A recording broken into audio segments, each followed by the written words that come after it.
এই মুহূর্তের দর্শক বন্ধুগণ, সবচাইতে বড় খবর 2026-এর যে বিধানসভা ভোট, আর তার আগে কিন্তু সিপিআইএম এর ঘর গুছিয়ে লাল ঝান্ডায় শয়ে শয়ে ভোটার লাল ঝান্ডায় যোগ দিচ্ছে।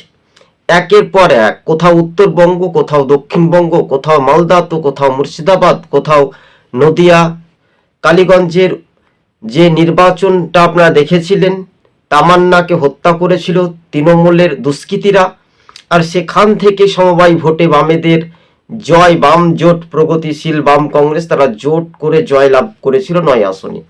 তো এবার যেহেতু পর্যালোচনা করে আমরা দেখতে পাচ্ছি সিপিএম তারা কিন্তু একটা ভালো ফলাফল করবে, তবে কতটা ভোট টানতে পারবে সেটা তৃণমূলের এখন চাপ বা চিন্তার ভাঁজ রয়েছে।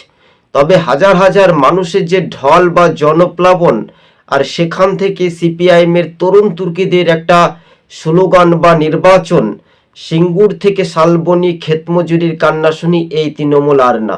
চোর রাজ্য,